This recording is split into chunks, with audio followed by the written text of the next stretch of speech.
Hey everybody, welcome back to X's First Show, your weekly response to all things media. I am, of course, Nico, and you can check me out at Nico Action. That's NICOACTION. And I'm TK. You can find me at XNateXGrayX. And that leaves me, Kevo, and you can find me at Kevo Really. That's KEVOREALLY. And we have quite the furious episode in store for you today. You can, of course, check out all of our Fast Furious adventures at X's for Show on all of your social media platforms. Every single one of them. But okay, I'm really excited because there's like a lot of things that get me excited in this world. Like, I love too much. I love a little too hard. But I really genuinely, unironically love these guys, even if I love what we're about to discuss at times a little ironically. Right. So, it's a really fun episode for me. The guy we're about to bring on is kind of like, I'm not even sure he's like sort of like the guy that taught me everything I know, but also didn't try to like strangle me with that information. So like a good teacher. And then He's of your course, Obi-Wan. And I would have learned everything from Joe too as well, but Joey took care of it all in the first place. So, he's your Jar Jar Binks. I love Jar Jar. I'm only kidding. Okay, yeah, no. And he hosts Legends of the Hidden Temple. Let's do it. Okay. Yeah, the Jedi Hidden Temple. Okay, let's bring in the J's, the two J's. The two J's, the J Jedi J, the J you get J that J. one J, then you get And that you get other that J. We've got the J's, and hello the J's. Hello, the K's. Hello. I am bunker balls excited to bring you guys onto the show, but that means everybody needs to know where they can find your coolness. So Joey Lou, where can everybody find the two of you? You can find us at Too Fast, Too Forever, just about everywhere that it matters. Also, cageclub.me for all of our shows, where this show had its humble origins before you blew up into a multimedia sensation taking YouTube by storm. Cageclub.me for everything you need to know. And also, but like you personally. Oh, I'm at Soul Popped everywhere too. Yeah, I was just there. Joey DE _ at Twitter and Instagram and things like that. I thought you're like, I was just on all of his social media pages. No, it's just there. It's true. I was just right there. That happened on a show I was just on. They 4 people went on a live stream at the same time on a lark. Social media. Haha. So, okay, we have to talk some social media stuff. Okay. Everybody knows, of course, that Kevo, TK, and I absorb as much media as we can week after week. And we bring it to you every Saturday and Sunday ball, as it were, with the amount of Drag Race we are covering, good God. But we're taking a break from all things too gay to even imagine. And we're going to go from one kind of Drag Race to an equally gay kind of Drag Race, just slightly unrelated. And we're here to talk about the Fast and Furious franchise, as it were. Now, I've now seen every minute of this fucking franchise. God help me. Kevo, you have been seatbelted in like a crash test dummy, like you're some sort of Canadian modern rock band in the 90s. We've seen more than some others, thanks to having seen Spy Racers. So yeah, I'm pretty proud of that. This is the deluxe model. And before we get to the J's and all of their incredible, intricate knowledge on all the F's, Teak, come on. Did you think you were going to get through the intro without me being like, come on, talk about it? What are your feelings about this franchise? I knew we were going there. Are you a big fan? I saw the first one. It is a very high school movie for me, like that kind of experience going so to many go moons see book Fast and going the in. Furious in high school. Yeah. For some reason, I saw Tokyo Drift, and I just remembered that I was very drunk. It's a good way to watch it. Kept screaming Tokyo Drift. Nice. Yeah.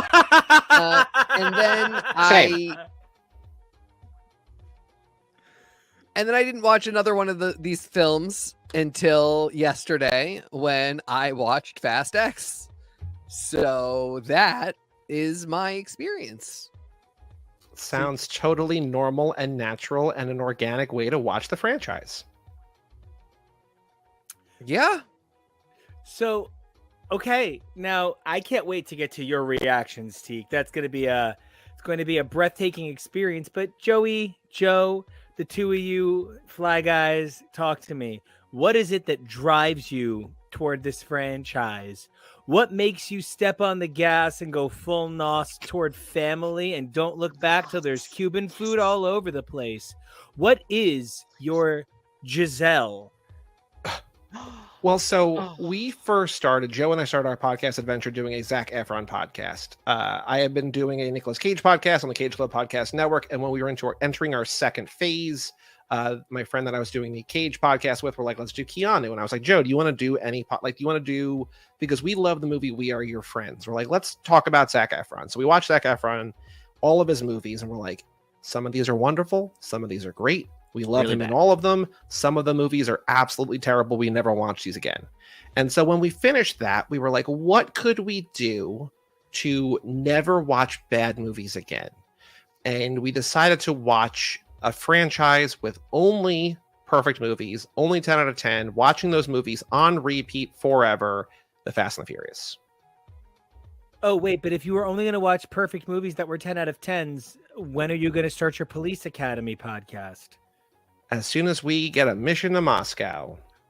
So Yes. now, Joey, Yes. I hear you. I hear your side of things. But Joe, do you have 4 minutes that are going to get spliced into the beginning of this film that tell a different story about how it all happened?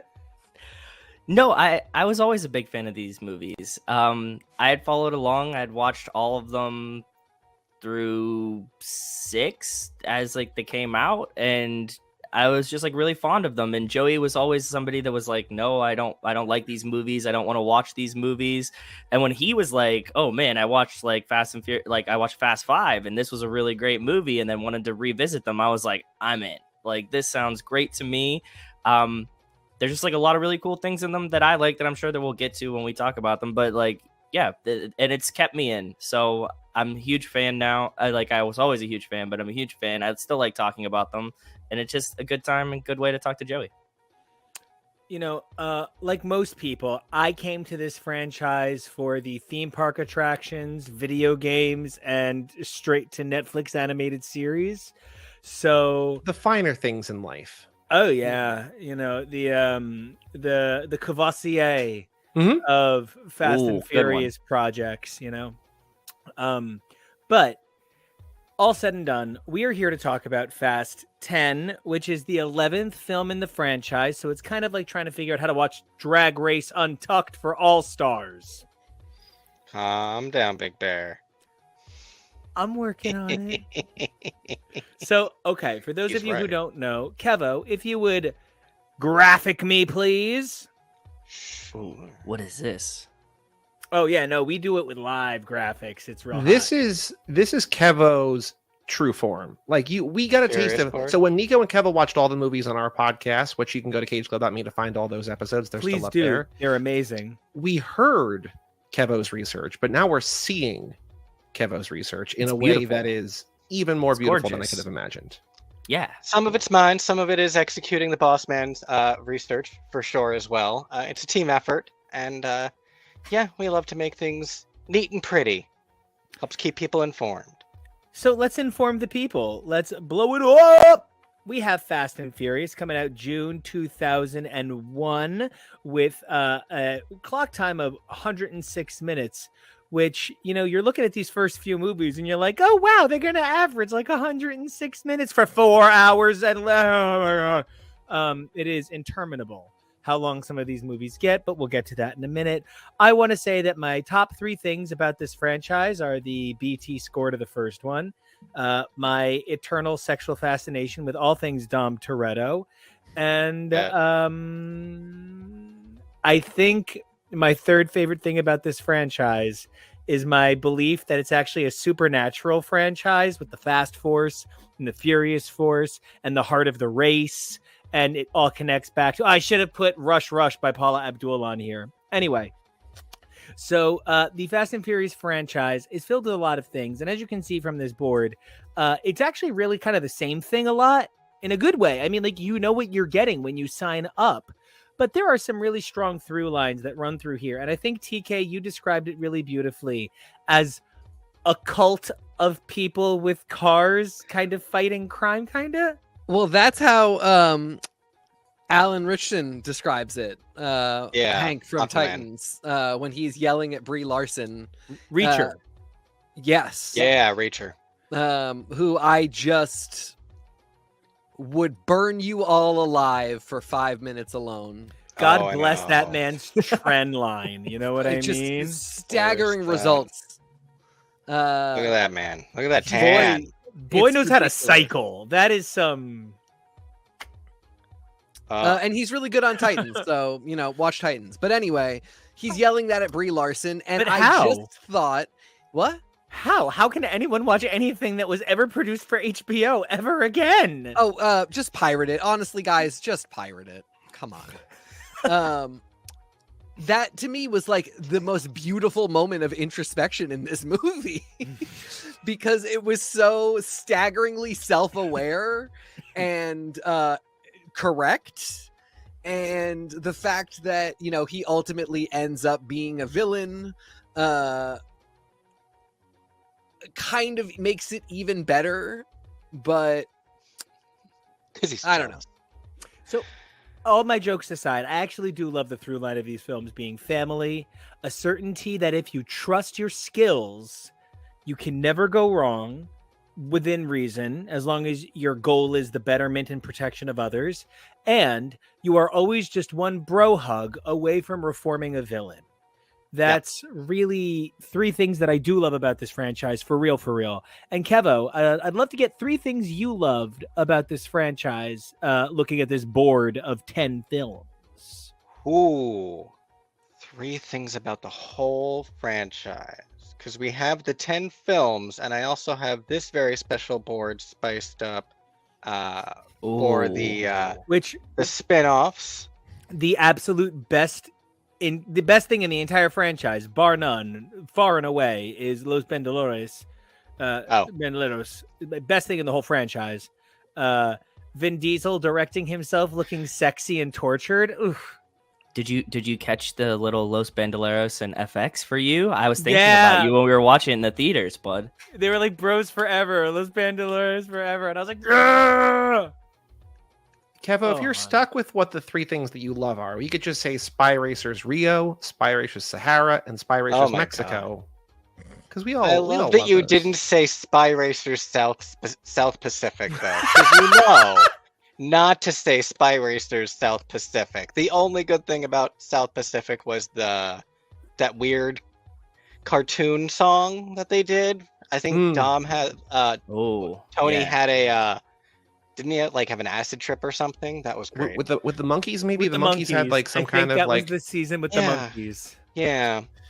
That's right, TK. There's an animated series for this show, and there's a season with And I acid want tripping people- monkeys. I'm who very are aware about the animated series. viewing the video to look at that originally released column and look how close those dates are for 6 different seasons. Let's just talk about that and about how good sports Nico and Kevo both were to come back on our show and talk about all of those Seemingly monthly, almost monthly. almost monthly.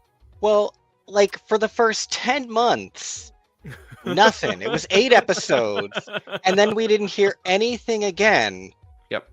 And then it was 44 episodes cycling in 14 months. in 14 months. It was a marathon, and we made it. It's a cute show, and I think not only do I love Spy Racers, but I love how Spy Racers really does portray how much the series just sort of loses touch with reality over time. The thing I was just thinking to compare it to in my head a little bit is Community. The way at first it really did start with one foot grounded in reality in a lot of ways. There's this meme I'm seeing a lot that talks about how the emotional climax of the first movie was finding out Brian's a cop, and now it's missiles and giant terror bombs and flying through space. So different from where it started in such a really fun way. And they're unapologetic for it, and they shouldn't apologize for it. They're having fun with it. They love making these, and I guess that's also something that I love about it. The energy that they bring to it. They clearly love making these movies together. It's why they keep making them, and more power to them, especially as they keep making money. They're such awesome people that just want to keep making these positive films about family, and I think that's really cool. So TK, as someone who had only seen the first and the third one, but someone self-described, or Nico described you as, absorbing as much media as you possibly could. You knew about things like in the franchise, even if you hadn't seen those movies. Seeing two of the most grounded movies in the series, and then fast forwarding to Fast 10, which is almost indescribably a different film from those first two. Were you ready for how over the top it was? Did you think it was going to be even crazier? What was your reaction from basically the whiplash from going from grounded car movie to we are superheroes who are indestructible? Well, and also, were you devastated to find out that the fifth film was not called Fast Five Freddy? Five Nights at Fast Five Freddy's? Or a Blondie That's going to be a crossover. To Fast Five Freddy from Rapture. So... I was a media studies scholar in another life, so I have been thinking every time I see one of these movies come out, they can't keep doing these, right? Like, they can't possibly top themselves, because I know the formula, and I understand that, like, having seen the third one after seeing the first one, there is a jump there. And I noticed that, like, okay, there's a stakes ratcheting up. And then, when you get to Fast Five, I'm thinking, okay, this is enough. Like, they can't go any further than this. They can't build a bigger climax. And then I just stopped thinking about them, and Paul Walker died. And, I just sort of... The cars learned Tantra. What? The cars learned Tantra. Yeah, they could meditate. They, got themselves in different positions. Without having to exhaust. I did not pay attention to the fact that these movies were still coming out. I was aware vaguely in the back of my mind. I was very aware of how bonkers the superhero-dom of Hobbs and Shaw was. No, but hold on. Right. Hold on. That movie has a borderline spiritually magic Tongan Maori war dance that is like the highlight of the fucking movie, and they nanobot enhancements. Like, that's a supernatural film. Idris Elba is so good in that movie. He's just beautiful. That's why I'm aware of what goes on there. He is given the worst script, and he makes kerplunk out of marbles and sticks, if you know what I mean. So by the time I got to 10, I went in expecting basically what I got in terms of how insane the action is and how much it's just completely impossible, and they really have to do stunts that are kind of mind-blowing to even conceive of, and that, are impossible to suspend your disbelief for. But what I was not ready for was like the first half hour of just like heartwarming family stuff. That's the best part. Well, I know it's a great part, but that was not something that I ship it. Stop. I love Rita Moreno. I mean, it's just in anything, in everything. Yeah. I love your perspective, and let me ask you a deeper question that pivots to a question for the Joes. Yeah. Right. One of the main tenets of this film series is that while it requires the understanding of alpha masculinity and sort of like the traits that build up hypertestosterone sentiment, one of the things is that it's defined by Dom's ability to have feelings. Dom never is incapable of expressing his love for his family. And one of the things that leads to is the nature of a blended family like none other. You can say a lot of shit about the Fast and Furious, the fabulous Baker Fast Furiouses, but you certainly cannot ever begin to accuse it of a lack of diversity or sort of tokenism, because nobody's here just to be the black guy. If you're here, your No. blackness is a part of who you are, and it's beautiful.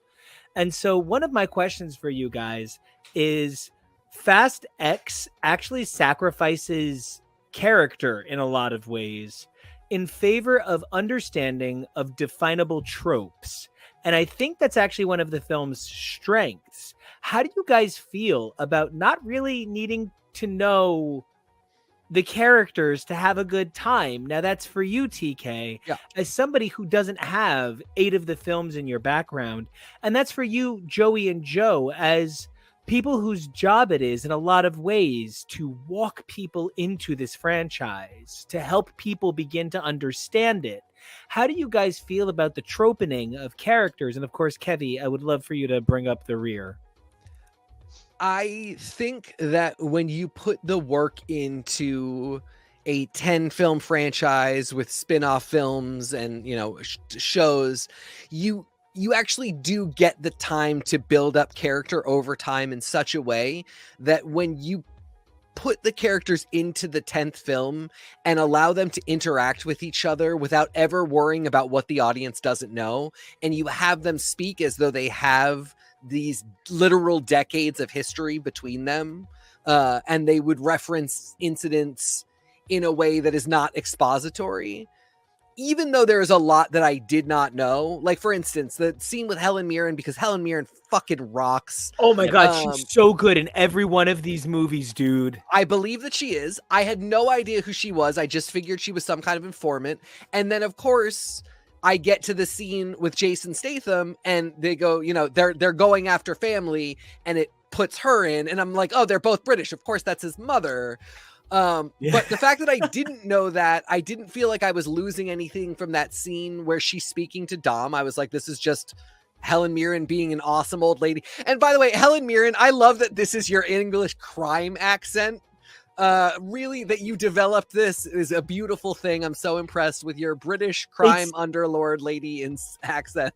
It's like really Flambeau, G.G. Chesterton levels of like, oi, mate, I am a crime lady. Oh, the jiggery and the pokery. Skullduggery. Hey. So, yeah, I mean, at the end of the day, even though I kept noting, like, it took me a while to figure out that John Cena was actually The most beautiful man to brother, ever be the blood alive. brother of Dom Toretto. Took them a while too. That's okay. Us, It did, us too. So Yeah, it's all of good. course, it comes late to the franchise. I'm sorry, I'm going to bring it up now because we have to, that Dom has a black baby confused me to the point of stopping the movie and We trying have theories about that. We have, I mean, they're not, they're And that's also probably not the true. first shade of that baby. That is the third movie that child has been in, and the third different actor playing that child. Oh, wow. Okay. And they've all looked radically different. I did not think about that. That's important to know. I was in a third Fast and Furious film, and it radicalized me. I mean, this is my third one, and I'm feeling pretty radicalized. Is Charlize Theron queer in this movie, or does she just have short hair? No, she's the fucking worst thing about the franchise is what she fucking is. Disagree. Well, I really like Also, her, so short hair. We can get to that later, but she's not. There are no queer people in this movie, in this Correct. franchise. Not- I have some personal feelings that everybody in these films are bisexual. It very much Could feels be that right. way, but no same-sex people kiss each other at any point. Except Jordana Brewster and Michelle Rodriguez don't kiss. About to say no, but they- no. There is no That'd be chance they weird. don't smush parts at some point. I think that is the case. You know, Paul Walker and Vin Diesel go off to one bedroom. Jordana Brewster and Michelle Rodriguez go off to the other. It's a fun night in that house. I think- This franchise is missing LGBTQIA plus characters. That's a huge bummer because it actually really feels like they could be in this movie and be safe in this family. But I great would rather they not be in it and be tokenized or be the butt of jokes than not have them in at all. So, but I would love, with 2 more movies coming out in this like Fast X storyline, I'd love if at some point one person could kiss another person of the same sex. Well, that is something that we've talked about a lot on our show and also specifically with Nico and Kevo. But there is in the animated series, one of the main characters has two moms. And then in one of the video games, one of the main characters is non-binary. And so they are trying on the periphery, but they have not yet made their way into the thing that like is the most visible that the most people see. Yeah. But which is unfortunate. You guys have such a progressive view on it that you say, you could see the way that people read them as, non-heterosexual, not that necessarily they are on paper. But so talk to me about how that fits into the tropism for you guys. Because again, I use tropism in a good way here. I think it's a strength of the film. It's an acceptability by virtue of there's room for everyone. And it sometimes is letting the actors speak for the characters. How do you guys feel about that as, Fast and Furious Sherpas? Joe, you want to go for it? Yeah, I think that actually, yes, they do exhibit a lot of tropes, but the things that we like about the movies is actually how rich and deep the characters can get at points. And that's always what we're watching these films for, is to watch them unfold and have deeper emotions than just what they look like or their giant muscles or whatever is going on. So I think that tropism, you make a great point that it makes it an easy entry point for people that maybe haven't watched all the films to have something that they see they like, they can latch on to in a character.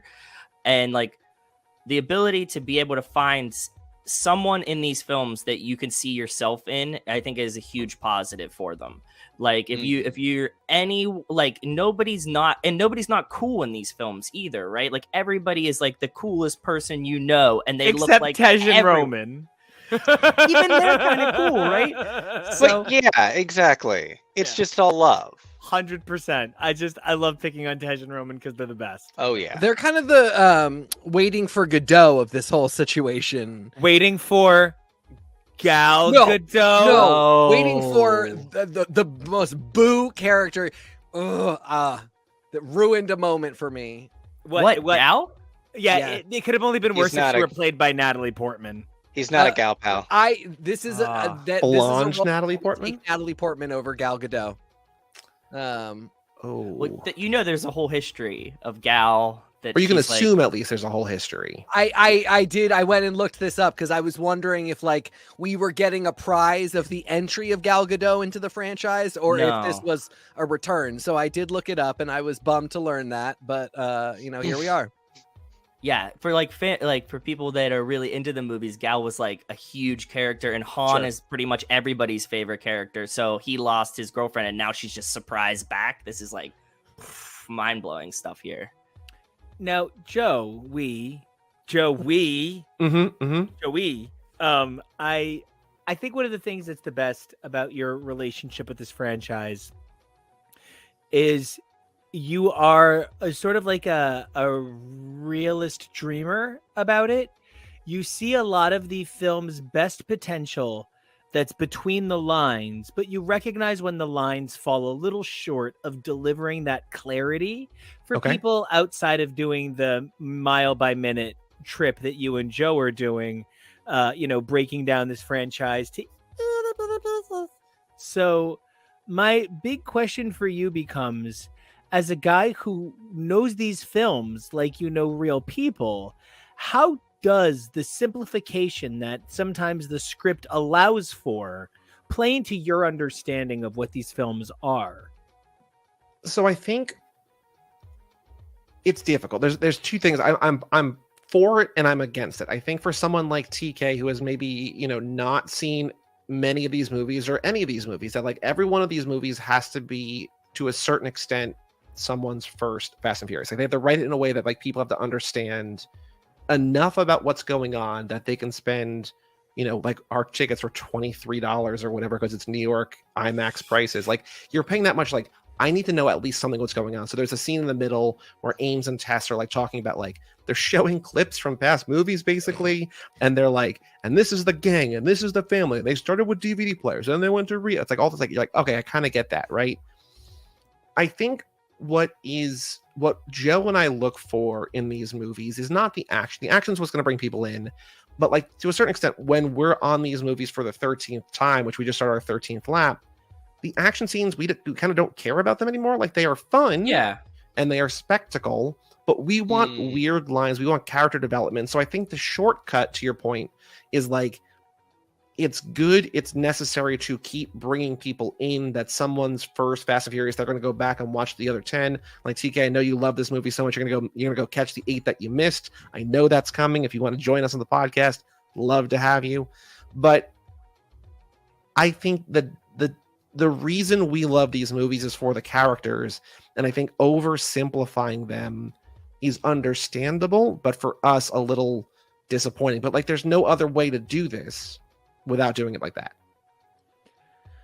And, Kevo, that was something we talked about, that like, the best character for both of us in this film was Jacob Toretto. Excellent character. Yeah. Who had, frankly, no personality last film. Nope. And, this is kind of a reference just for Joey, but if you asked me who Jason Momoa based his performance of Dante on, it's Kuja from Final Fantasy IX.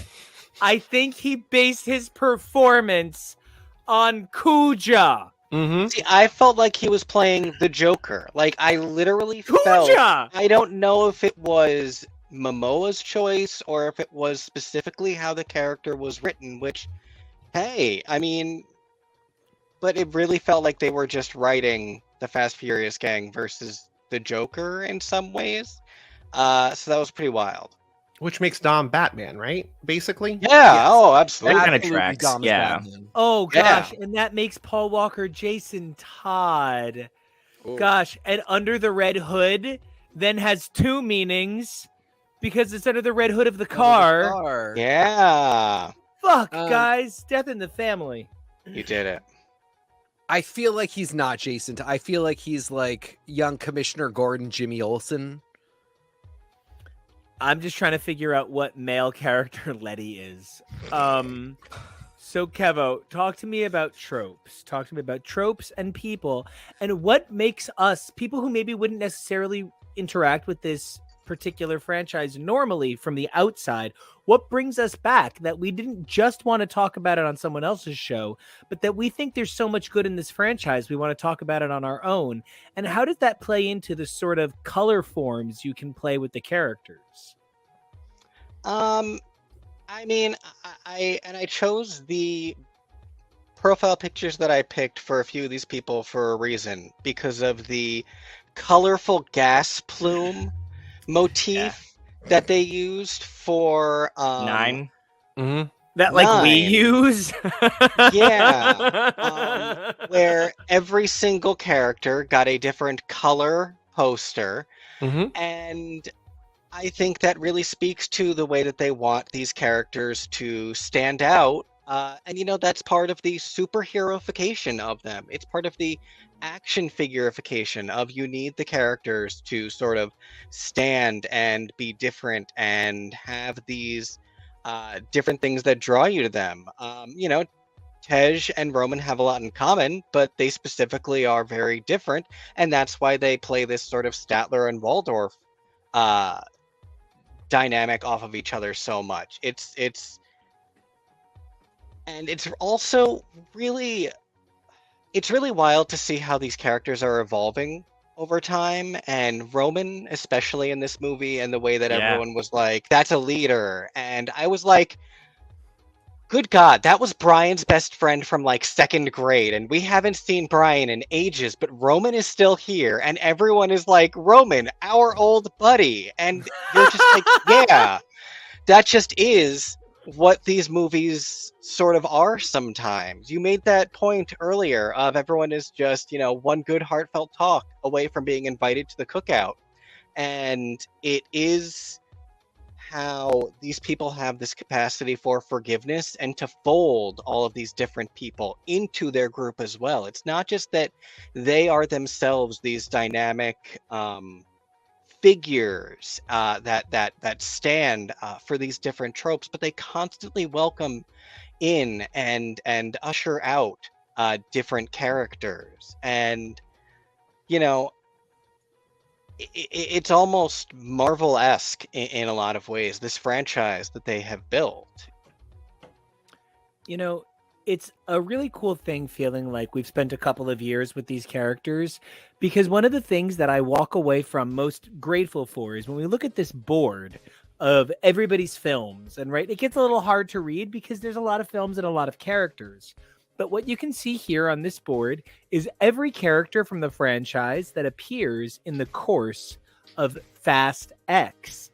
And I just think that a franchise that dedicates so much time to remembering characters deserves that sort of respect back. One of the things that I thought was really crazy was trying to realize that by the time this franchise ends, Trying to make it fake good. the actors are going to be Expendables age. And there's sort of a natural fascination because I can think of a few franchises that have played out over the course of 40, 50 years. I'm looking at you, Indiana Jones, which I am very excited to talk about. Apparently, it's abysmal. Great. Even more excited to talk about it. Perfect. Indiana Jones and the whip crack of old age. So I'm here for it. I did like his quote that he's just like, I'm an old man on a horse. I want to look like an old man on a horse. It's like he's leaning into it, right? They're not gonna fix that in post. Let him be an old man on a horse. Yep. And I think the thing that it draws my attention to is this might represent the most long-term consistent form of regular serialized soap opera media in theaters. I don't think any one thing has gone as long as this has. And my biggest problem with Fast X, to finally move to this movie, was this felt less like a film and more like a collection of YouTube shorts addressing every character in the franchise. And that left me feeling kind of cold. My biggest attachment in this film series is watching Dom overcome someone try to hurt his family. Dom's source of strength is his family, but it also becomes his weakness. Don't poke him in the family, it makes him stronger. Don't poke him in the family, it makes him weaker. It sort of becomes a hit points versus attack points situation. The more you go after Dom's family, the fewer his hit points. But the lower his hit points, the greater his attack becomes. This film lacked an understanding of balance. Any actor entering a script has to think about highs and lows of a scene, has to think about how to dynamize their script. This film failed to dynamize because it treated each moment as a 5-star video rating instead of as a film moment. That's my big criticism of this film. And then I want to do really big positive takeaways too, but I would love to get everybody's, how do you feel about this as an 11th movie in a franchise? What did this film mean to you as a standalone versus entry film in a franchise? And I'd love to go down. Oh, perfect. I was about to say, I'd love to go to whoever's got one. I was going to say that this is something we've talked about a lot over the last couple of weeks since we saw this movie on our show. And I think for people who don't know the backstory, it's important to know that Justin Lin was directing this movie and then left production a week into shooting, not a week into production, a week into shooting, and was scrambled to be replaced by Louis Leterrier.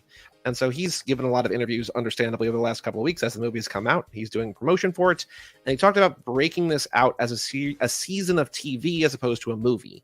Because I think the thing that's on the screen now that Kevo just navigated away from, but like the amount of characters, and not all these people are in the movie, but like the amount of people who have importance within the franchise and also like importance to the box office and egos and everything, and nothing bad, just like you have 15 or 20 enormous names that were like leading actors in movies that you have to get into the movie.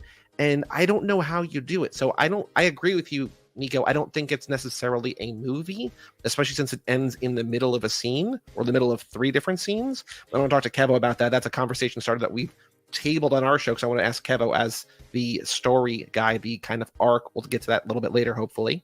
But I think that the fact that this works at all is kind of a miracle. Yeah.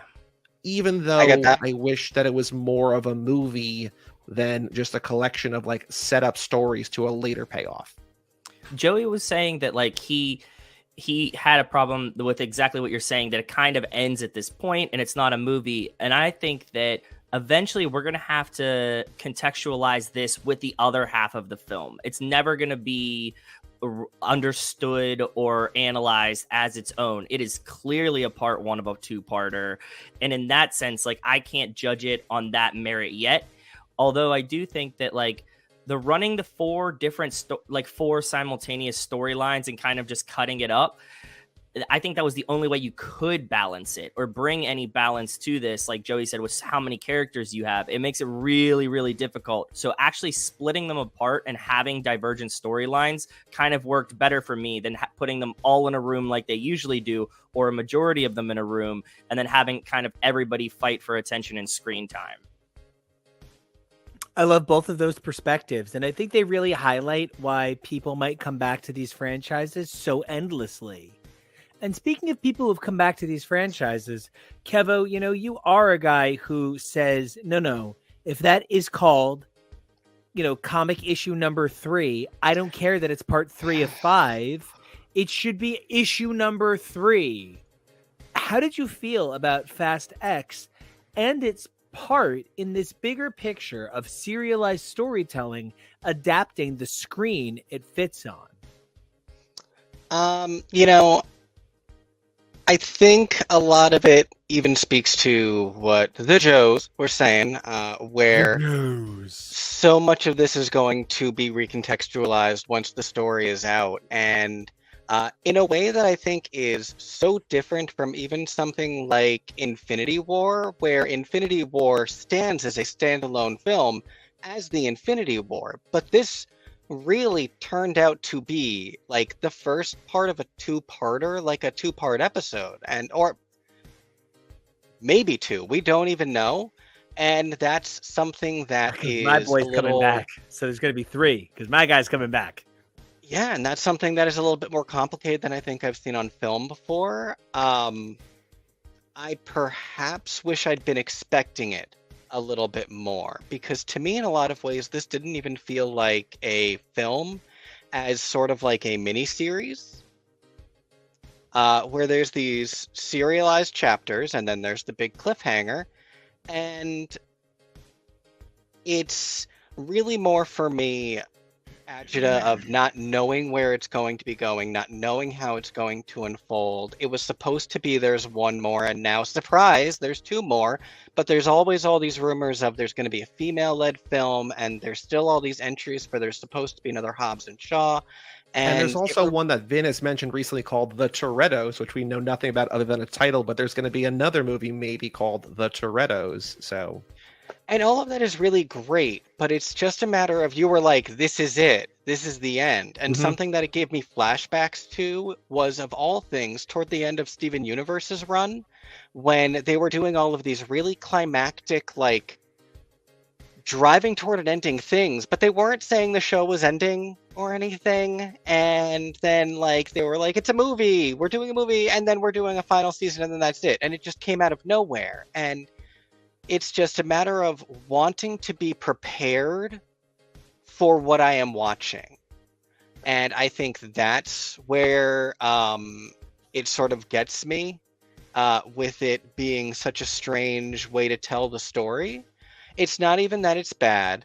And, you know, like you guys said, there's so many characters that they want to make sure all get featured. And so you have to, like, cycle through these stories at a mad pace at times. It's the only way you can make sure that you get everyone featured. And, you know, it's what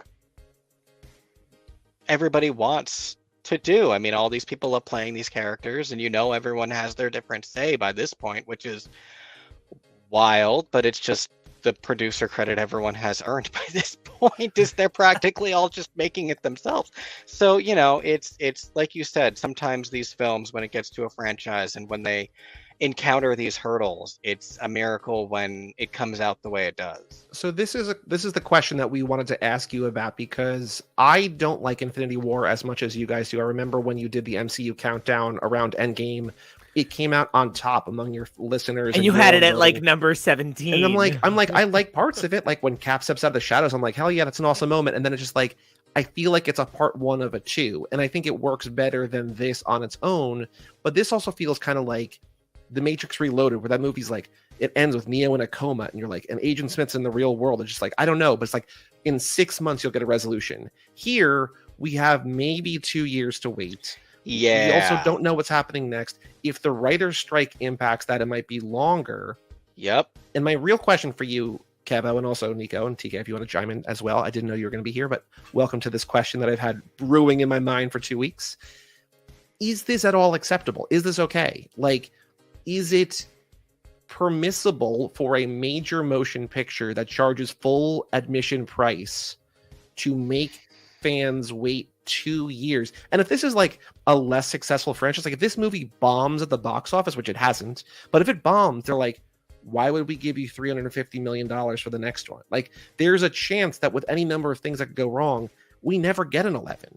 And like, this does not feel satisfying. Like, is this something that we should be, as fans of like media and movies and entertainment in general, should we be okay with this? My quick answer is no. This is actually one of the things that we've always done on this show, whether it was HTML or Access for Podcast. We say, is this worth your $3.99 as a comic book issue? Or is this worth your $11.75 as a movie ticket? And this would not have been worth my time as a film.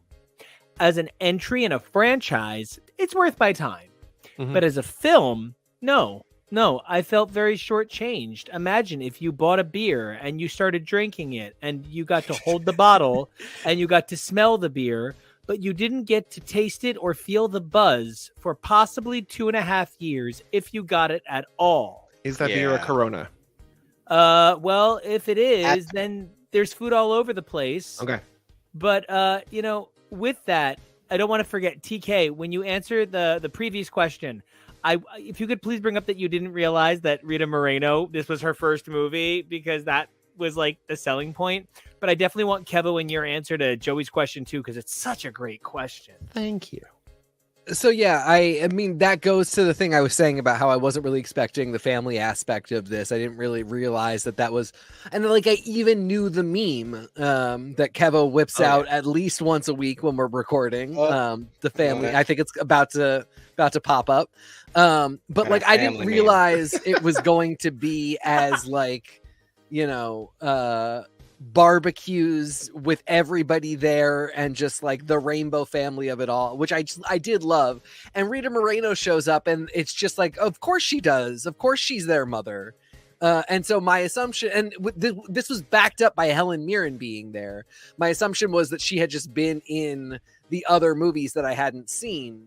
I was very surprised. So much. Sorry. I love so much that I'm like, were you ready for how crazy it was? And the answer was yes, but you were not ready for like how normal it was. Yeah, like that's what threw you, which is so weird and wonderful. Wild to hear. Yeah. I agree. I'm loving it too. Yeah. 100%. That is exactly correct. I was not ready for the kind of normalcy and just like that he hugs his fucking kid. Like those were the moments. I was like, I didn't realize they did that. His unrecognizable kid. Yeah, I'll leave that one alone for now. There's a scene in the 9th movie where he calls his kid, like thinking he's about to die, and like, make sure you do your homework and you listen to Uncle Brian. Like, there's like a real tender like phone call. Like, they take the time to be like, no, he's a good person and a good father. Uncle off screen. So you were saying, but to go back to the question, yeah, I'm totally good with it. I think after decades of cinema, we're kind of running. It's kind of the what's happening with this movie internally as well. We're running out of things to do. It's boring to just release movies the same way now. We have to take some risks and we have to kind of make some assumptions about behavior. The fact of the matter is, if you build up a 10 movie franchise, people are probably just gonna go see the 11th. Most people who care will go, and there probably will not. Yes, it is a risk, but there will probably not be such a backlash that you made a mistake by splitting them up in this way when you can definitely make a second movie. I remember the first time I really thought about this was Kill Bill. Should Kill Bill have just been one movie? No. Did I hate the wait? Was it interminable? Absolutely. But it could have been 3 movies. It absolutely could have been 3 movies. It could have been 1 movie, but they, Tarantino knew what he had on his hands and knew he could make people pay to see 2 different films. This is clearly what's happening here. Do I think this is the height of cinema? No. I think if you make a really solid film, it does have the clear defined lines of beginning, middle, and end. Have I seen this with Kill Bill, Harry Potter, the MCU, probably the DC movies? I just didn't care what was happening. But yeah, to me, it's just like, make 4 more of them and you can't understand a single one of them unless you watch all 4, because they've just already done so much.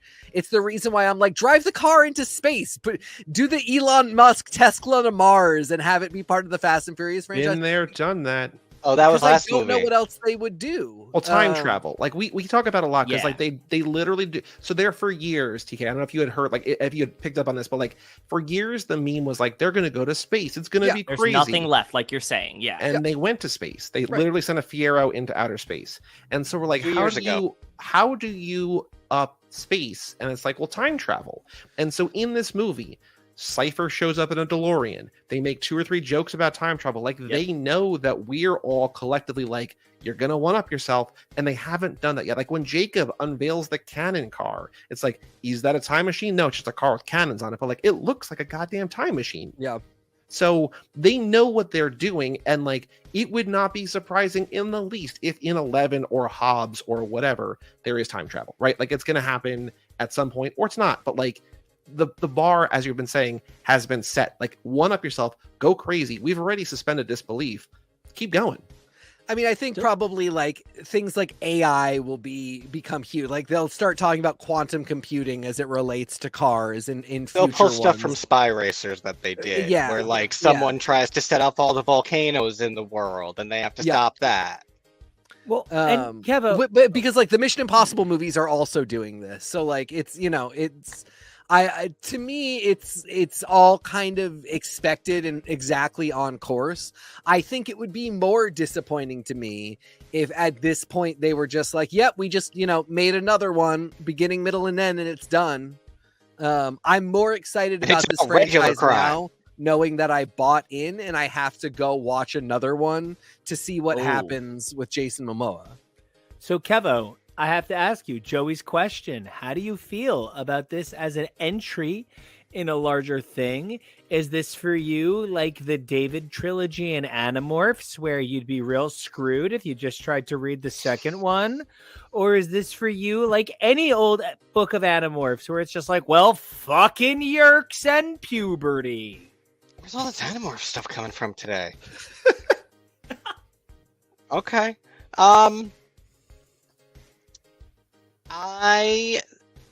The thing that I really felt on this movie more than anything is as the plot was developing and as we're finding out who the bad guy is, I was like, it's another person that Dom wronged in a previous movie who's coming back for revenge.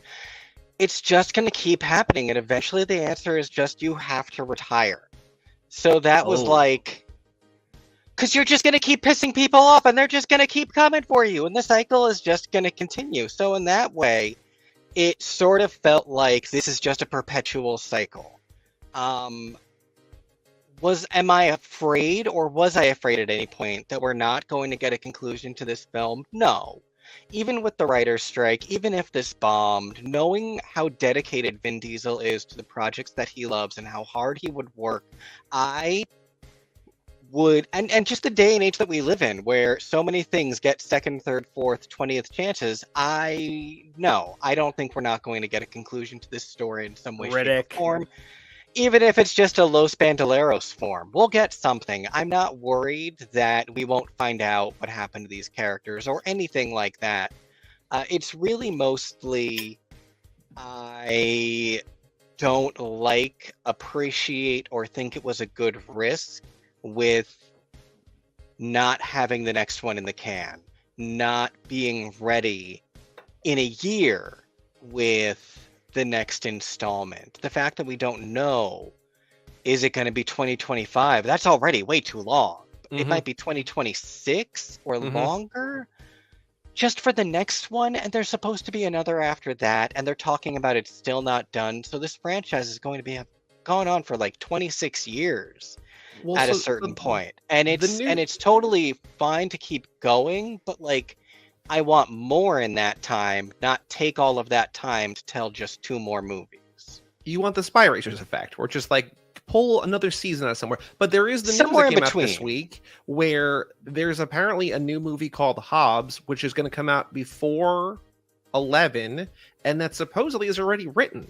So like, if that's the case, they could theoretically shoot that this year and release that next year. Because like they have enough movies that like we always thought when Hobbs and Shaw first came out, they're gonna go Hobbs and Shaw, F9, Hobbs and Shaw 2, whatever, you know what I mean? And then COVID happened, everything ground to a halt, and then Vin and The Rock had a falling out, and who knows whatever is true of any of that, right? But like there's enough movies that they've announced or teased or previewed or whatever that they could do 1 a year, and that feels like enough. Like, you know, we don't have to do the Marvel thing of 3 or 4 a year, but if you give one major summer blockbuster a year, that's incredible. And I think that fits the void that you're talking about. I also love that you're saying the name of that movie is Hobbs, which gives the implication that the spin-off branch of these films could take the same naming style as the main branch, and like the next one can be Shaw. The next one after that can be Shaws plural, because there's 3 of them. So like that's beautiful, and that's, you know, that's what I'm saying. That's what I love about this franchise, is that there can be so much, but if it's potentially they're slowing down after just having done this, I do find that frustrating. I agree. Nico.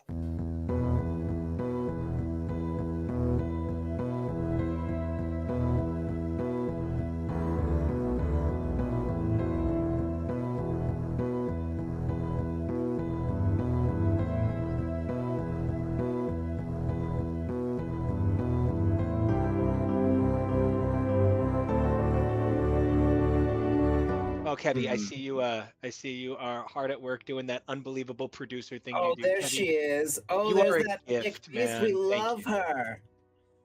I'm Her telling you, shoulders just are like such a great design. as a guy with like size 13 wide feet, that makes me feel sexy. I could be that. I could be that in a big hat. I was really I was into the classic Megazord. You know, the show was coming on right as I was watching Saturday morning cartoons as a kid. Like that was like the perfect intersection. That and X-Men in the Animated Series, they were happening at the same time. That was it. So the classic Megazord always did it for me. But then a little later, I really liked some of the Zeo designs, the shapes. Oh, the shapes! It's all about Zeo shapes. forever. It's all about the shapes. All the That's shapes. I was. Kevo, I have to be honest. I quit Power Rangers the 3rd season because I got into like Oh, there's boys the- and Kevo was like, as an adult, like he was like, can we watch these shows together? There it is. Can we go There through it Power is. Rangers together? Yeah. Zeo is one of the finest children's shows I've ever had the pleasure of watching. Truly one of the finest children's programs I've ever had the pleasure of interacting with. The characters represent ideals. They represent failures to meet those ideals, and then the desire to be better.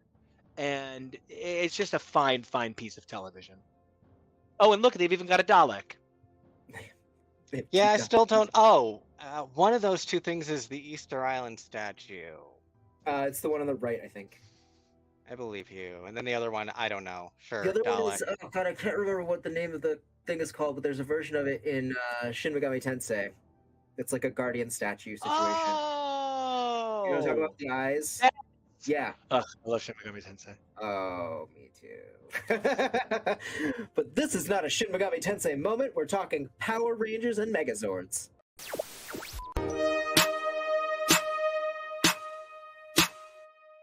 Which brings me to a question. I think that Vin Diesel's really, you could almost convince me it's synthol. He is always so flexed. Other than Vin Diesel's gigantic fucking old man biceps, which daddy choke me. I'm here for it. I'm gonna lick your bald head. I think the other thing that this film offers is, guys, over under. How many days of shooting do you think Brie Larson did? 10. That's say 10. high. I was gonna say That's 6. That's under that. I'll say 5. Yeah, She and I get did- that she too. did- Busy 5. bridge stuff, prison stuff, bar stuff. The bridge there- and the bar, I think, took longer than you guys think it did. No, Okay. I know, but she's not in the bridge the entire time. You know what I mean? Like, I think I was think there a it's fourth travel location too, she though. was? She has the scene in the black box. She has the scene with Michelle Rodriguez. She has the scene at the bar, and she has the scene at the bridge. Right. So, yeah, maybe the 8 days. I think it's less than 10. I don't think it's a lot, but I think it's also the thing where it's like they made such a big deal about getting Brie Larson in the movies, and understandably so. Like, she leads a Marvel movie. She's Yeah. an Academy Award winning actress, and then She's got a she's car on screen commercial. for 8 minutes, right? Well, and but- like, How many of these actors did it in that?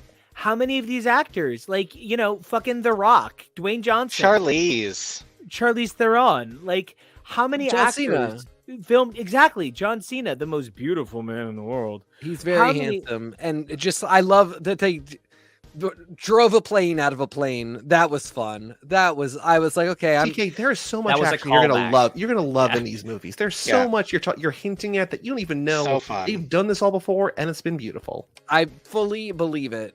So, how do you guys feel about how many of the actors that were basically the equivalent of Bond in a Bond spoof in terms of filming days on set for this? I think that's the way to do it at number 10. What I'm really impressed by is that they added people. That they added Rita Moreno, that they added Brie Larson. It's starting to feel like DLC, though, bro. At 100%, I buy the DLC. I'm the problem. I'm the reason that the industry perpetuates the terrible standards that it has. I will buy the DLC without thinking about it, then hate it and buy the next one. Nico, you called it a playlist of moments. And I kind of was like, that's all I want. I don't want something that's more involved. And like, I got who everybody was without, like, I did a little bit of research because I have to come on a show and talk about it. But like I said, the Helen Mirren thing was the perfect example. I was like, okay, this is like a lady in the underground who can give them information. They're just having a cool conversation. Helen Mirren brought in a new accent. It's great stuff. Then she shows up on the screen and I'm like, oh, she's the mom. That's really cool. And that happened like 6 or 7 times. And all of the scenes are just like, now this person's here. Now that person's here. Brie Larson put spikes on all her shoes for some fucking reason. Because it looks awesome, and she's able to Yeah. squish hoods. She Anything's better squishes than hoods, she Cypher. smashes balls. I so get it. I'm obsessed with it. I just thought it was really funny that they're like, her thing is spikes sold. So I'm confused. Are she and Scott Eastwood Kurt Russell's children? No, Scott he Eastwood's is not. Just She yet. is. She is definitely his child, but Yes. Scott Eastwood, even though he's called Little Nobody, Yes. is not. That's nonsense. Yeah, that's a diminutive, dismissive nickname that It's he's an less than honorific. nothing. Yeah, Yes. he's sort of like the Annabelle Gish to Gillian Anderson on the X-Files. That's also nonsense, but I get what's happening. She's making the dolphin noises during the birthing, okay? And that makes Tess William the baby? Is that the name? Is that the baby name? I think it's the baby name, Yeah, right? William. Yeah. Whew. Glad I pulled that. I would have felt very disappointed in myself. Nico, I have a question for you. Can I ask you a question? Absolutely.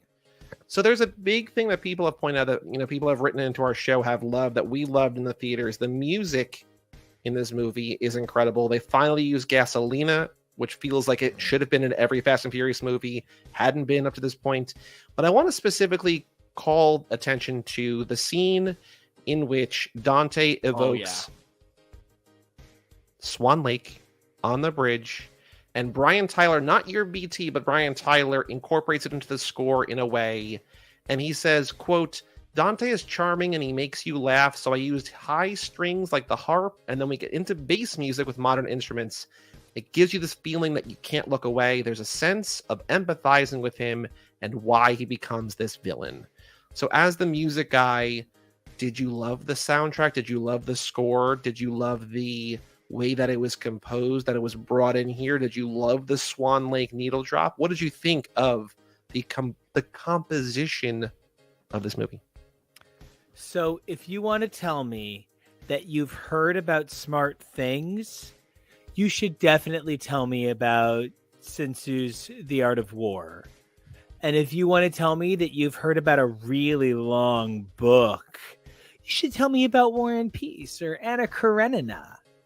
And if you want to tell me that you listen to cool indie music, you can tell me all about your remastered copy of anything by Wilco. But if what you want to channel is something that evokes something powerful, how many people do you think actually recognize Swan Lake? Right? I think a bunch. I don't know. As did. Swan Lake, I don't know, but do they Yeah. recognize the music? Fair, Sure. fair. So why But he not? also, I think he says Swan Lake, or he says Nutcracker. He says something. Sure, but then you're What going is for what? such an obvious pedestrian reference, and there's better pieces by Debussy, by Chopin, by like all of these people who aren't Tchaikovsky, who is the master of the classical ballet, but like people recognize pieces from Wagner. They recognize pieces from Madame Butterfly. I'm not saying use B.D. Wong's solo from M. Butterfly from '89. But I am saying I can see why these are standards, why references that are standard references are standard references. But when I've seen 100 other people reference Swan Lake, I mean, like when you say Swan Lake, I immediately go to Black Swan. And now I don't care that Fast and Furious did a pedestrian take on something I've seen Natalie Portman, the greatest actress of her generation and TK's favorite. I've seen her, fucking smash fucking vag with Mila Kunis. Like, I do love that movie. you give me a fucking break. How are you going to make a reference to Swan Lake that comes anywhere near the two of them smashing fucking clits? And it's just not going to happen. This is not the answer I expected, but it's the one I should have expected. Yeah, probably. So, to that, until you can give me a Swan Lake reference as powerful as Swan's Crossing, the WB-esque WPIX 4:30 in the afternoon, then 4:30 in the morning soap opera starring Sarah Michelle Gellar, I just don't think you have the Swan reference to make me go quack quack, bitch. Quack, quack, bitch. Okay. A duck goes quack. If I could take a swing though, because I am a huge fan of Brian Tyler. I'm so sorry that I no, don't I know the sound that a fucking swan makes. It's like a Honk, goose. honk. Honk. What just Yeah, I would go happened? honk. We all know it. Right, I forgot. Sorry, Kevin, you go. Kevo, Are you on coke? Not right Um, now. And I don't disagree with you that I didn't enjoy it. And most specifically, like, this is what's making you feel this character is sympathetic? No. Nothing about this villain was sympathetic. He was entertaining. But no, there is no, you killed my daddy, so now I have revenge. No. Shut up, Brian. No. There is nothing that you could have played over that scene that would have made me, in that moment, connect with that. No, there's no connecting with him. The scene He's a with him playing psychopath. with the dead bodies. Mhm. No, there's no sympathy. And that's okay. It's okay for a villain to be that, but I'm not interested in anything like that. And I swear to God, if he turns up at the cookout in 2 movies, I'm gonna be so mad. Kind of has to happen though, right? I don't No, think that it's this going one's too to. much. He needs Okay. to blow up. I He mean, needs to be Okay. shot into the sun. I think he is going to be shot into the sun. I think the interesting thing about him is he points to the question, like, are these guys really the good guys? Like, you're not supposed to sympathize with Jason Momoa, but you are supposed to kind of be like, he's not wrong. They do, like, wreak wanton destruction wherever they go and leave a path of bodies in their wake. And I can imagine it's like the Invisibles. The first thing that happens in Grant Morrison's The Invisibles is that one of the guys shoots a henchman, and the trauma it informs the rest of the series because superheroes leave bodies in their wake, and we just are like, no, they're the good guys. And Jason Momoa is not someone you're supposed to sympathize with, but you are supposed to be like, they did kill his dad and take all of his money, like his hot dad, breeding a hot son, his hot dad. Everybody just like money. I mean, the cycles going on that set. Is somebody in charge of that specifically? I have to believe. But to your point of like the musical cues, I didn't have the moment of sympathizing with him, but I did have this moment of being like, they know what they're doing here. They are giving us a villain that is making us stop and be like, well, points have been made. And when you contrast that with some music that is like stereotypically for the sympathetic villain, it does something interesting. I think they kind of screwed it up by doing the nail painting scene. I think that was like, no, now he's just crazy. Yeah. At any given point, he looks like he's either about to join a Nelson cover band or perhaps tell me that he's the one who wants to be with me, and deep inside he hopes I feel it too. But the bigger complication for me with this villain is Jason Momoa. Really, really, I mean, I have never been a fan of Jason Momoa's. He is my least favorite thing about the Stargate franchise. He is not an actor I have ever felt anything for, and I've come out very strongly against his work on HTML because I just think he's very flat. But in this, I truly felt like he was given... I don't know. Like, have you ever heard the Richard Cheese cover of Down with the Sickness? And the ways in which exactly the ways it takes the song and elevates it. Mm-hmm. I really feel like Jason Momoa. This is his I really genuinely feel like what he did was he took something that I guess is like, I'm actually like an ironic Disturbed fan. I think that, The Sickness is a great record. You know what I mean? Like, it's silly dropping plates off your ass. You know what I mean? But it was successful. But it's dumb as shit. It's embarrassingly bad. And occasionally the script he was given was some of the worst dialogue the franchise has had. And not that the franchise has nothing but bad dialogue, but the worst of anything is not good, right? The worst thing Meryl Streep has ever done is still like probably punched a homeless person. You know what I mean? And that's still pretty bad. So I thought I'd get through it without laughing. Kevo, if you're editing stuff, maybe that one just falls by the wayside. You want to take that again? It started normal and then just became Nico. Anyway, I do think it really does feel like he was given a script and a director was like, I don't know, just have fun with it. What were you thinking of doing? Just go with it. Like, do whatever you want. And he kind of did.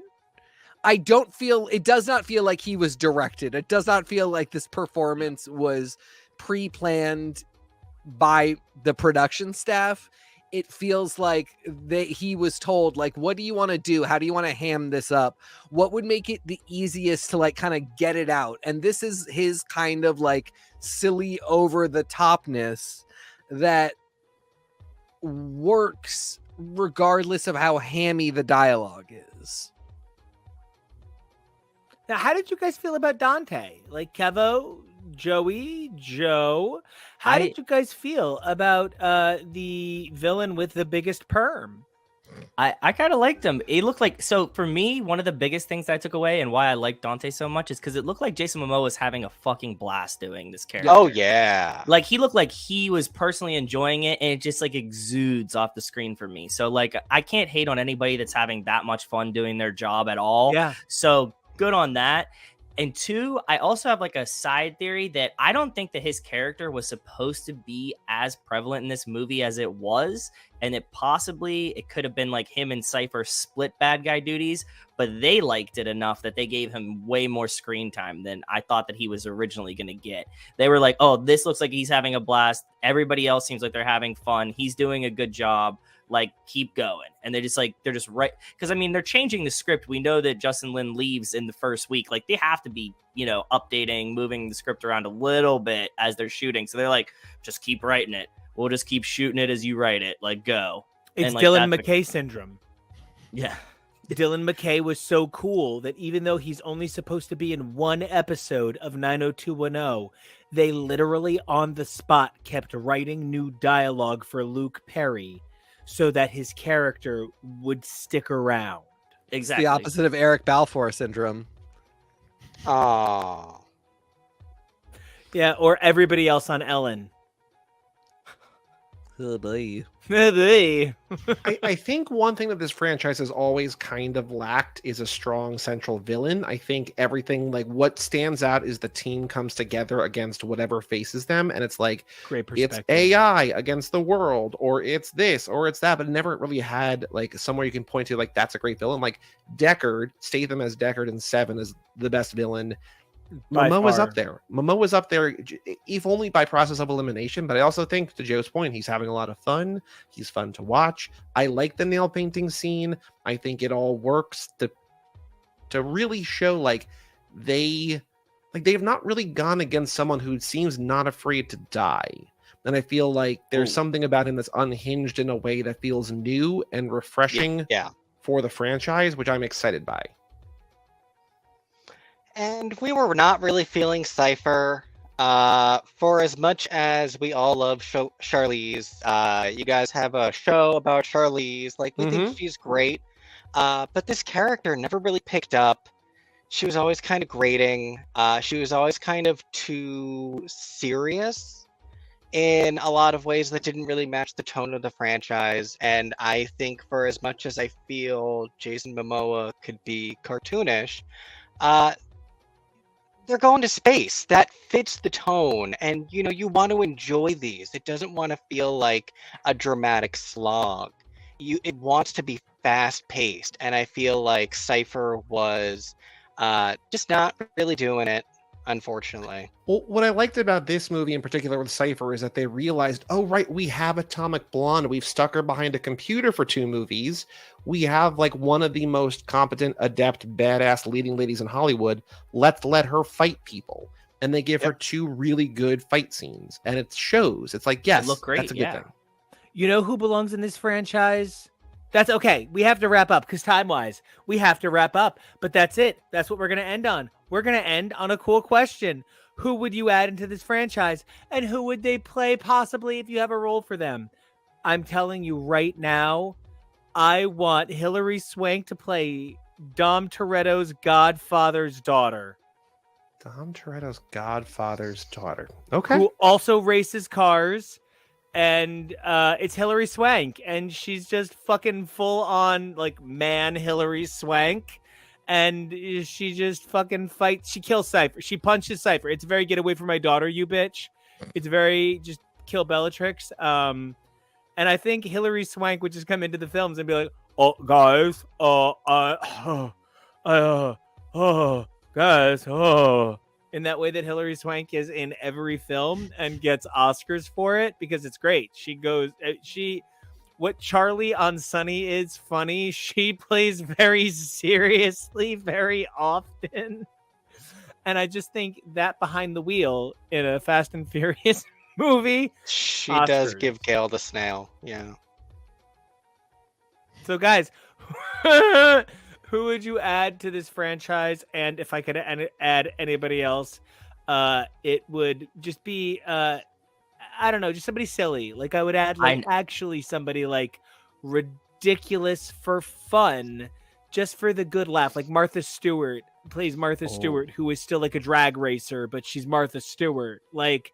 Just something for silly, but either Hilary Swank or Martha Stewart, please. I was gonna go with the low-hanging fruit because we're talking to you guys and just add Tyler Posey in as Jacob's son, and then he's Jacob's son, and you get Uncle Dom right there. Uncle Dom? Yeah? Uncle Tom, you want to Exactly. subscribe to my OnlyFans? It's Love you, thick. Tyler. The rumor for years since Hobbs and Shaw was Keanu, and I feel like Keanu is a natural fit. Apparently, Alan Richardson, we were talking about him before, took the Keanu role that was originally supposed to be Keanu as the lead of the agency. Yeah. But scheduling conflicts, he dropped out, and Alan Richardson took that position. But Better job there. Seriously. Yeah, I would want that. Still Keanu to be a good guy. you still got room to have Keanu in here somewhere, right? So let's get him in there. And Zephron. Why not Zephron? Well, Always he should have been Scotty. little Swan. nobody. Like, that's Yeah, the we whole say thing. this. Yeah. He's so fucking roided out for that super wrestler movie he's making coming That up. was gonna Oh, be yeah, that's great. right. I It's gonna forgot be great. about that. He looks like truly deformed at this point. It looks incredible on it. As a guy who appreciates, roid gut, he looks really like none of the guys in this movie could carry the weight that Zac Efron carries on that frame. And I wonder if because it's John Cena, The Rock, like wrestlers, literal wrestlers only. I wonder if that's part of the danger of casting a Zephron when he's so thick fucking beef. Well, he was ripped for so long, and then didn't he say, Joey, just like, He I don't want wanted to to do this quit. anymore. I'm He said that. tired He of having said- to work out all the day. And then Yeah, he all of a said after sudden, Baywatch, he was done doing this, and then we saw the preview for the wrestler movie, and we were like, "Zeph, come on, man!" Like, because he was just like dicking off with Bear Grylls for like a year and a half or longer, and we were like, "That's good. Looks like he's living his life." And then like, no, he's all juiced up again. I don't know. If he wants to be, good for him. If you can handle that trend cycle and that trend cough doesn't freak you the fuck out for the first 20 minutes, good for you. So, Kevo, TK, who we adding to the Fast and Furious? I was trying to like think of a good queer male actor. I want to go with Lee Pace. He's Excellent choice. Ooh, He's he'd be a good good in this. age for this bunch. He is stunningly beautiful. He'd probably throw on a few pounds of muscle to be in one of these movies. He is the guy who comes to the barbecue and tells everybody it's okay to kiss each other. and he also says, while we're here, let's play Bodies, Bodies, Bodies. And they're like, how do you know about that game? And he did put on a good amount of size for Ronin. Yeah, which I feel so bad for him about. Yeah, like when Kumail All did of them, it though. for Eternals. He did it for himself for Eternals because his character was never going to be shirtless. But like then he did that AAIP month ad where he's like 10 times bigger than he was in Eternals, and you're Yeah. like, wow. Kevo, who we adding? Probably just because we've been so oversaturated on it lately, but I want to see some drag queens. Oh, Let's find an excuse to get some sort of mini episode Trixie in one Mattel. of these. Trixie Mattel driving Barbie's dream car. Perhaps there needs to be some sort of closing scene of Birdcage-esque shenanigans where they need to disguise themselves and get the help of some local drag queens. And, Tej and Roman fight over whose tits look better. Just because Drag Race is right there. And so... I'm Bianca Del Rio, and my car runs on insult. You're Yeah, stupid. you said Trixie, and I'm like, no. If someone is going to get behind the wheel and be as aggressive as everyone, if You get them anyone all. would be able to stand up to Letty, it's Bianca Del Rio. I feel like Lucy would literally drive like she's willing to die in a way that You don't know these women. It's got to be like Aquaria or Violet, and Shanji. they're just like beat, and they just I don't know. I think this is a brilliant idea, Kevo. I have a lot of thoughts. Shanji behind the wheel, though. No, I want Shanji to blow up in the bomb that goes into the river, but this time it's just the old Mississippi River. I'm Candy, and this is how I drive my car. Miss Vanjie's car can only back up.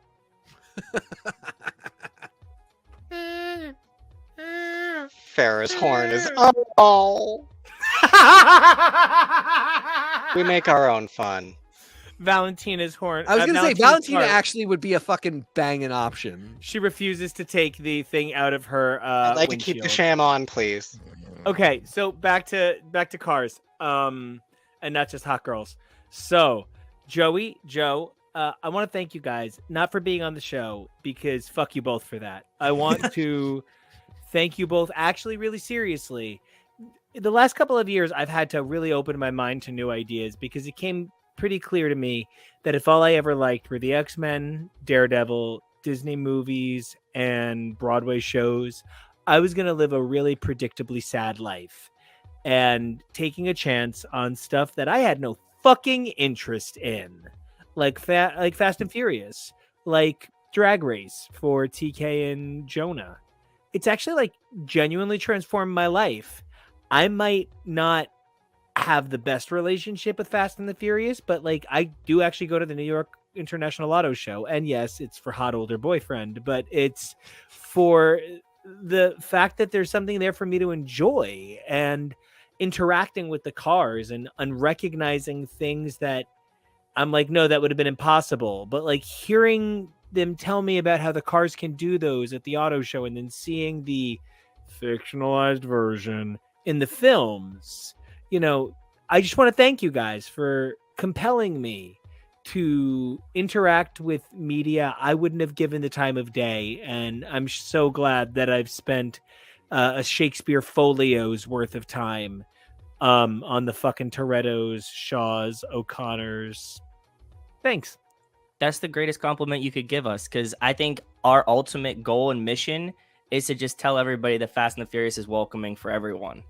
And like, you might not like cars, you might not like action movies, but there's going to be something for you. And they want everybody like involved, and they're very well. It's about family. Like, they want to bring you in. So I'm glad that you're on board now. And Case in point, I don't like cars. Joe doesn't like action movies, and we're here. You know what I mean? yeah. So, And moreover, it taught me about the universality of concept. The fast force, the furious force, the heart of the race. Obviously, they're silly made up things, but actually that there is a straight man and there is the explosive man. That there is the character whose heart is treated as a magical idea. These are just true of fairy tales. These are true of every fairy tale. These are true of every action movie. I might ascribe silly terms because of car terminology, but the idea is actually that the Fast and Furious is as universal as any story gets, because it's about man and machine working together to overcome societal odds, not insurmountable, incalculable fate odds. And I'd love to get Kevo, as the guy who's been with me on this whole thing, and TK as the guy that I literally just was sort of like, go watch this. And I don't know that I asked you. I think I was like, Joey and Joe are coming on. Go watch this. I would love to get your guys' reaction to sort of that idea that this isn't a franchise about cars. This is it's like miscongeniality, and I really do want world peace. After you, Kevo. Sure. And I mean, yeah, I love the way you're describing them, almost like fairy tale tropes or like superhero tropes. My biggest disappointment from this movie, I'm not joking, I turned to you and was like, they've not even mentioned Nas more than like 2 times this whole movie. I'm so mad. Do they even still use Nas? I don't even know. So I was so mad. That's where they get their magic powers, and they didn't mention the gummy berry juice. What's the stuff in Spy Racers that gives you your magic powers? The drink, Yucca? right? Yucca. What is it, Kevy? Is it Yucca? Is that what it's called? no, it's something Oka. Yoka? No. Yoka. Yoka? Yeah. Yoki? You were so Yokai? close. So close. Yoka? We'll look I it up. think so. but That yeah. sounds right. I'm giving my closing remarks. I can't look it up. It is Yoka. Y-O-K-A. Yoka, Yoka, Yoka, Yoka, Yoka. Yoka. Yeah, we love the song. We love the song and the monkey. But yeah, that's exactly, we love these things. We love the jingle. I would love to see them to mention Yoka in the movies because, all of this cross potential between all the different avenues of this franchise and all the different things that it brings, it's just fun. And people make such a big deal of so many things. And especially franchises where like this thing is 22 years old. Is it weird and complicated? Yes, it's 22 years old. If you don't like that, don't go to it. You can go watch a different movie. You can even go watch a different action movie about cars that's less complicated. But like so many people just want to yuck this series, which is just, TK just had the experience of this is his third one, and he's like, yeah, it's just cute. It's just let people enjoy it. I do think definitely let people enjoy it. One of the others I compared it to that has a similar situation in terms of how many movies have come out that it's doing one this year, that it has a definite sequel coming, is Mission Impossible. And I do feel like I see nothing in Mission Impossible that excites me at all, except Rebecca Ferguson, who is just the best actress. And who we were watching in Silo, guys. I don't know if you remember. Is she the female lead? Yes. Oh my God, she's so fucking talented. She's phenomenal. Television. So she's in Mission Impossible now, and that's the only thing that interests me. But there are two franchises that I was looking at prior to talking about this, and I was thinking about prior to us knowing we were doing this particular episode. And I really do think that there is something unique about the Fast and the Furious franchise, its longevity, its connection to like the roots of it in late 90s, early 2000s culture, and like the celebrities that they brought on, who Paul Walker was when that franchise started. Like Paul Walker of Varsity Blues, Blue Crush. Fast, yes, She's into all Fast that. and Furious, Blue Crush. I really like those were the teen idols of my day, and the fact that so many of these people grew into the adults of this movie, that they pulled in people like Brie Larson. I just think all around, it's very cool and interesting, and I think you guys are right. There's something for everybody, and even like for somebody like me who does not like cars, doesn't really care about action movies, like the fact that they're pulling this off is worth the spectacle to go check out in a way that is very fun. Like just to see what Nico called the playlist of cool moments is a ton of fun, and does definitely make me want to go back and see what caused all of the references that are in the playlist. The only other thing I need to shout out is there was an article, and I think it was on maybe Collider, I don't remember now, but it was like the biggest mistake this franchise made was killing off John Cena when he's clearly beginning to bald from all of the testosterone supplements. And that this film franchise is the only film franchise to make room for all bald men. And that the soon-to-be hottest bald man in literally history, like John Cena, and anybody who knows me knows what I'm about to say. John Cena is as close to Gene Kelly as you're going to get. I think it's very possible he's going to have not died. Very clearly, everybody on the plane is going to have not died. Mhm. Yeah. So, I think it's possible. I will say, check out the last few episodes of Too Fast, Too Forever, because we have posited multiple ways in which Jacob could not be dead. So, Yeah.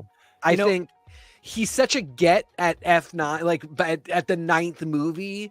I would be surprised if they were like, nailed it, we're gonna kill that guy. Be a real shock if it was a wipeout. But I do want to say that I'm not sure where we lost Joe to. Hopefully he pops back in before we say goodbye. But I truly do hope that John Cena isn't dead, because he does contribute so much to this film. I had such a great time. I had such a great time watching it. I had a great time talking about it, because what I love more than anything is family. And, it's not just that Joey is the coolest guy who taught me how to podcast, which I was able to spread to these two guys like a virus. But it's that, Joey, you find the magic in things that people sometimes don't see the magic in. And thank you for showing me the magic in this franchise. And I would love for you to plug your show, because I don't listen to podcasts as much as I wish I could, because this show takes a lot of time to produce. Yeah. But I do make the time to listen to Too Fast, because it's a quality product, right? Because I do such a straight guy pop. I need to gay it up for Pride Month. So please, by all means, pimp your ride. Tell us all that we need to know about Cage Club, your products, and shows that go vroom vroom. Well, first of all, thank you for opening your heart to, how do I want to say this? Opening your heart to take the magic in, I guess, right? Like it's a two-way street. We showed you the franchise, but you have to be the one who walks through it. Like that's the Matrix thing, right? Yes. All right, it's fine. Anyway, Too Fast, Too Forever every Tuesday, wherever you get podcasts. We're in the middle of wrapping up the end of 5 or 6 or 7 straight weeks of like bonus episodes where we're talking to everybody we've done an entire lap with to talk about this movie in particular. So if you want lots and lots of Fast 10 talk, Too Fast, Too Forever, at Too Fast, Too Forever on every social media platform, toofast2forever.com for our Patreon and bonus episodes and all sorts of fun stuff over there.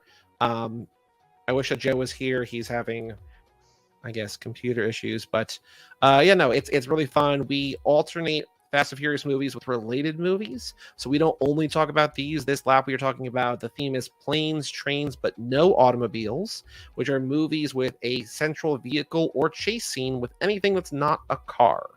So we got some train movies coming up, we got some boat movies coming up, we got some motorcycle movies coming up. Lots of things to check out every Tuesday wherever you get podcasts at Too Fast, Too Forever. I just want to reiterate that I think what you're doing is, in fact, the automotive gods' work, because if I don't get to make the Miss Congeniality musical and I don't get to make the opera about the late night wars, my dream is still to put together a musical production of The French Connection. And I think putting a race on a Broadway stage would change the medium forever. And car race movies, it's silly, but like racing movies, like my first thought was, ooh, you guys would do an amazing talk about Snowpiercer. You guys would have, a great fun talking about murder on the Asian American Express. Whatever it's called now. You're the worst. So Joe 2, who is Joe 1 Yes. in my heart because he's Joey, so I'm not fucking anyone over. Joe 1, who is just so great. We were saying goodbye, and just a quick, what do you guys do? Talk a little bit about your part in. I said all the things Forevering. that you would assume that I would normally say, so add some Joe 2 weirdness on top of it. Oh, I tell lots of weird stories. I like Lifetime movies a lot. We talk about those sometimes. I give horrible takes about movies that Joey thinks is really good. So if you want to, Your lady is awesome. Yeah, Rachel's great.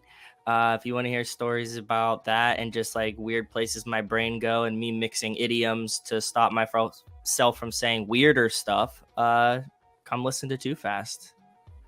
It is quite legitimately a pleasure being part of your guys' family. And I couldn't thank you guys more than enough for hanging out much later than I said this recording would go. You guys are not just troopers, but you're friggin' amazing guys. And thank you so much for being here. You're part of our family. And that's coming from me, Nico Toretto. So until we come back to celebrate the ethnic ambiguity that is Vin Diesel, thank you guys so much. And we'll talk to you guys soon. Thank you, everyone. Thanks for having us always. So I just want to say that this episode ran a little bit longer than we expected. So I just want to do the necessary thing to plug, I think, what's technically yesterday's episode. Right now, I am seeing Sandra Bernhard in live comedy for the first time in like 20 years, and I'm very excited. But it's Pride Month, so you should be doing the gayest shit you know how.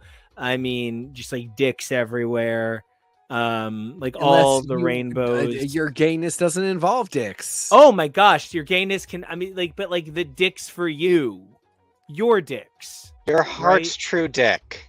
Your vagina dick. Your Yeah. right? Because vagina Your is for butthole lovers. dick, whatever it is. If it Happy feels Pride, good, people. yeah. Happy butthole dick Genitals that are in pride, your heart. people. Consensual. If it feels good, do it. And speaking of pride, I'm pretty proud that this Pride Month I get to celebrate. God, I get to celebrate being a GLAAD Award winner, and I owe it in so many ways to the unbelievable editing team of Joe Glass, who right now go on Kickstarter, search the Pride Summer Special, back it right now, right? Joe Glass, Matt Miner, phenomenal editors, brilliant men. I've had the pleasure of doing signings with both of them. Sharing a table with them is incredible. So check out their websites, see where they're appearing all summer. Geniuses. We've also won a gaming award, which talk about pride. That's for gays, by gays, about gays, all the gay. So, real quick, I know we've said it, but in case you're not listening, any kind of gay is gay enough. Bi, trans, pan, ace, any identity that feels it is not a part of the mainstream, that is queer exclusive, you fit, you belong. One of the colors is yours. And specifically, if your flag does not include our black and brown brothers, get the fuck out of here. And no patience for you, no time for you. And sisters, I'm so sorry. I speak from a male perspective, so I'm part of the problem. Siblings. Siblings. Sibs. Speaking of Family.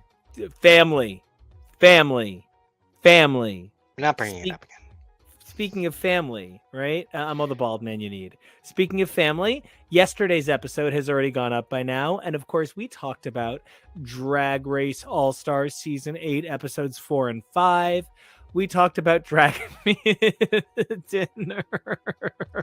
Which at this time we have watched one episode of, and we are feeling a lot of things. I got to see Bendela looking like I've got some MILF issues, and Bendela does it for me. And She's a showgirl. And Jinx was stoned, and that's my speed too. But I'm really excited because, like, seeing some of the specific queens that we know and love is really exciting. Like Darian Lake, always representing an older plus size queen belonging within the community.